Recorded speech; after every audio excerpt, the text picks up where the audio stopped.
Good morning, everyone, and Happy New Year. Thank you for the introduction, Mitch. Good to be here with all of you this morning, and thanks for coming out to this.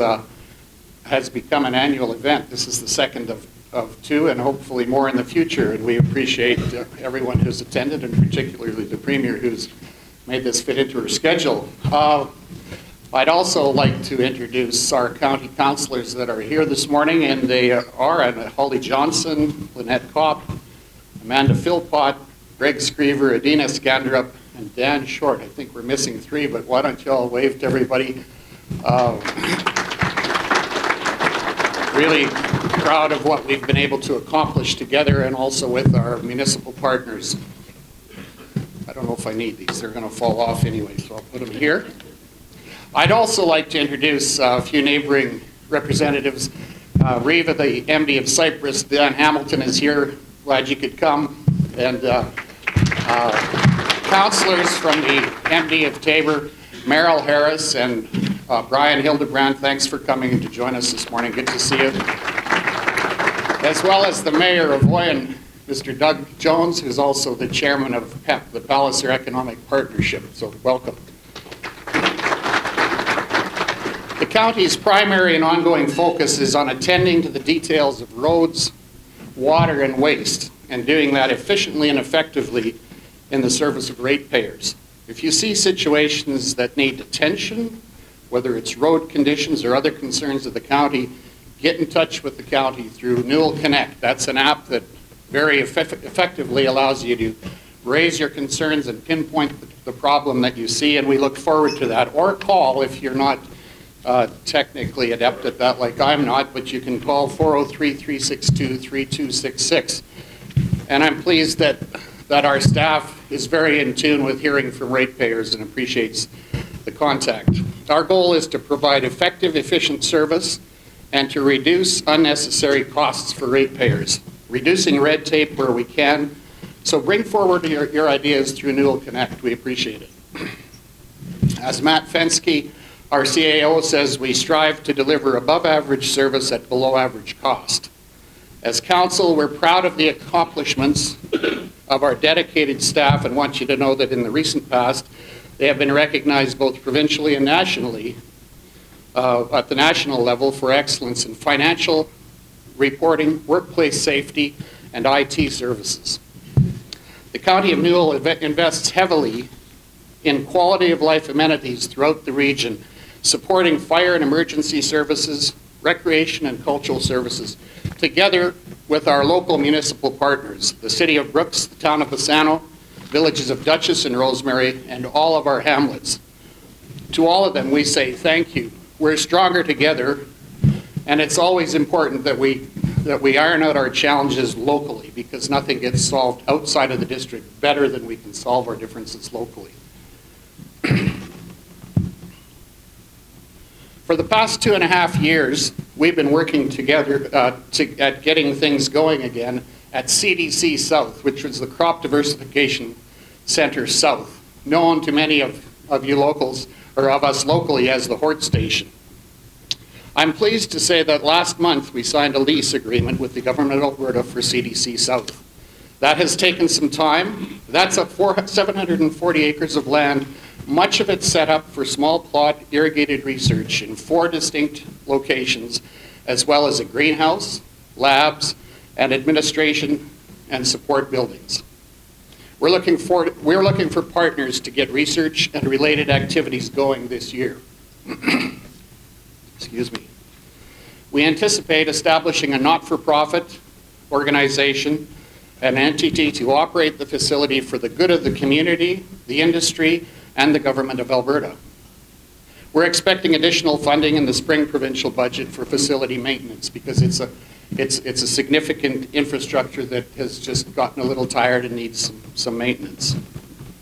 We're also extremely optimistic because of some of the significant investment that has already happened in our region. Specifically, the JBS expansion of the new hamburger patty plant processing line with the Wendy's contract is significant. That's an $80 million initiative in our area, and excellent for the livestock and agriculture industry and the entire community. And also secures the future of of that facility in our region, which is excellent. There's also a Tilly Solar Farm, which has a capacity of 23.6 megawatts of capacity that is we think in the works. Also, we look forward to the expansion of Snake Lake Reservoir. That's a significant thing for agriculture producers and for irrigation in the area, and important for the potential to expand irrigated acres. Several partner projects that we've been working on with the City of Brooks and the EID include the pathway to Kinbrook Island and the Lake Newell Resort. Now, I think last year at this time, we thought we might have had a grand opening or a grand walk by now, which we haven't, but it's coming this year for sure. It's almost complete, and that's a significant addition to the value and opportunities in our larger community and also to the City of Brooks. And we thank all of our partners who've worked to help get that done. We're also working with the Lake Newell Resort Marina Association for the replacement of their marina and planning to manage the build of the JBS Access Road project together later this spring together with the province. The province has provided funding to improve that access, and the county will be managing that process, and we look forward to that coming to fruition later this year. One other thing that I think is significant is the Newell Hydrogen Hub project together with the City of Brooks and the province and industry partners. Our goal is to develop a workable project that can be replicated in other areas of the province and advance the establishment of a viable hydrogen market.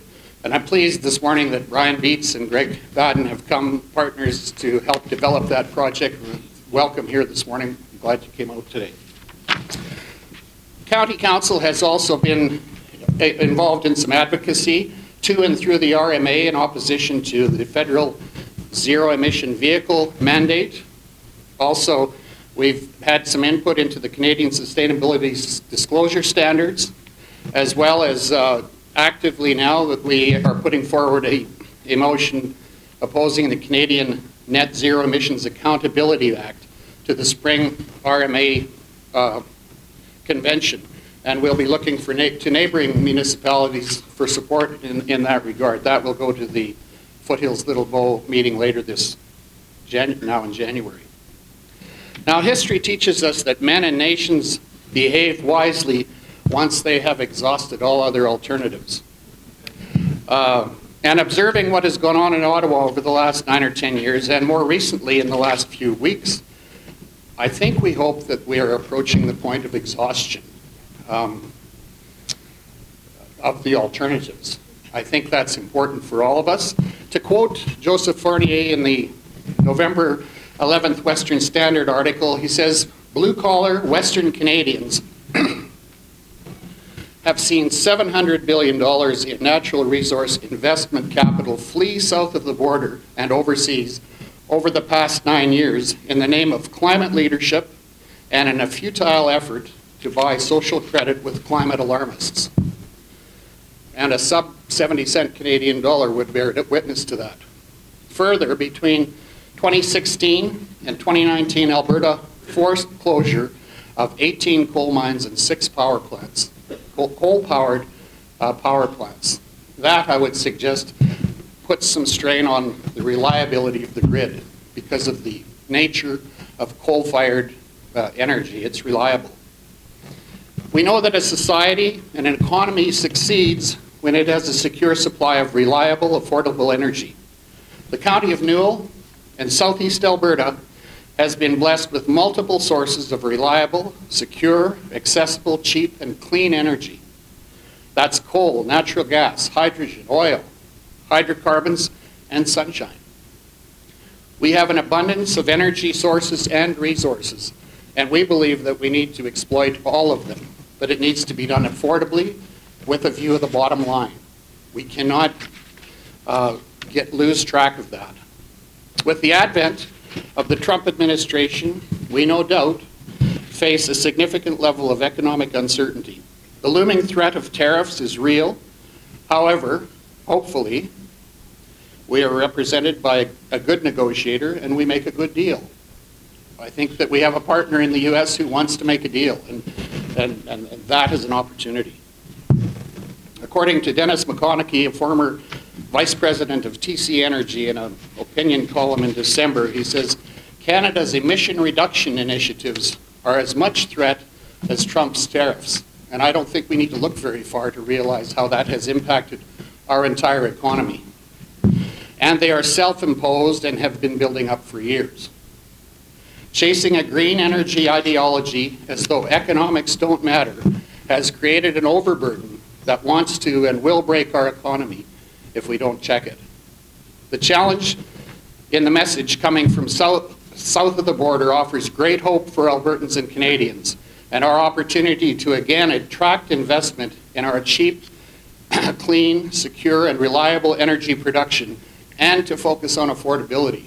We're being forced into that, but we desperately need it, and we can see it by the assessment of our overall productivity in this country. Truth can be defined as that which still remains even after we have stopped believing in it. And I have to say that I have renewed optimism with regard to 2025 and the future because of leadership. I had the opportunity last night to listen to about a 95-minute interview with the person that, God willing, will be the next Prime Minister of Canada. And honestly, it was aspirational and inspirational. It was refreshing to hear an affordability discussion based on common sense. And there will be some proof to be had, but aspiration is very important to inspiration. And I think I have to say that if you haven't listened to that podcast, avail yourself of the opportunity. As free enterprise Albertans, it's encouraging. Also leadership. So leadership in Canada, well, the exhaustion we may be reaching that level. I'm also optimistic about future leadership, and also demonstrated leadership in Alberta. Thank you, Premier. I think we're ahead of the game, aren't we? I believe we are. Affordability attracts entrepreneurial investment, creating free enterprise opportunity. And so I'm optimistic in three areas, and I think we are, as rural residents in this region, in the area of energy, water and agriculture, and research. First of all, energy. We have the opportunity to reattract some of that $700 billion investment that we've lost. That's a 7 with 11 zeros behind it before the decimal place. That's a big number. But imagine what that will do to if we can reattract some of that investment. That makes what some would consider a tired field in southeastern Alberta come alive again. We have a well built out infrastructure for fossil fuel, energy, hydrocarbon recovery. And I'm told by people who know that southeast Alberta is not an exhausted field, but rather one that could light up again with renewed investment and renewed opportunities to export energy to a world that wants it. Maybe it's a data center powered by coal. Who knows? There are opportunities. Also in the area of agriculture and water. Agriculture represents a great opportunity for this region and for all of Alberta and Canada for that matter. We have an enviable irrigation infrastructure network that creates significant opportunity to expand production. We need to find the will to accelerate that. We note with interest that the BRID to the south is moving to expand their irrigation acreage by an additional 25,000 acres this year. That is the kind of initiative that attracts investment in value-added agriculture. I think they may have a little stronger opportunity in the area of free enterprise simply because of land ownership than we do in the County of Newell, but we need to learn from them, and we need to find ways to make the expansion happen in a way that takes advantage of the free enterprise, the entrepreneurial spirit that is so true to our history. The last area, and also includes infrastructure, is research. And I talked a minute ago about CDC South, and that is also a developed infrastructure. $80 to $100 million that needs some maintenance to be fully functional. Also one that we are confident can attract investment and make a dynamic contribution to the future of irrigated agriculture in southern Alberta. In some respects, we will build this airplane as we fly it because the business model that we are developing is quite different than how it was built. But that also creates opportunity for free enterprise and further investment. And I want to thank the Premier for the help in getting us to this point. I'm not sure that the finish line is still somewhere ahead of us, but it's exciting to be able to see what can happen in that facility, and also the pride that can be restored that has a strong history in this community from an infrastructure that has had a significant role both in agriculture and irrigation in the past. So there is great reason for optimism. I think, as I said, we may be a little ahead of the game in Alberta, but we also better be paying attention because the pressure's on. And that's not a bad thing. A little bit of pressure probably is what we need after the recent past. One other thing I want to mention, several of us met with doctors in the community just before Christmas, and one of the things that was recognized is that we have an excellent medical staff and support in this community, but there aren't very many Canadian-born doctors. And maybe there's opportunity with the establishment of a training facility in Lethbridge to work together to find ways to encourage local young people to get their education in locally and then come back and serve our community. And it's really good to see the people from Grasslands here this morning. That's something that we can work on together, and I think that even CDC South has some opportunities in the area of education on a number of fronts. So you didn't come here to listen to me. So that's it. Happy New Year, everyone, and thanks for coming.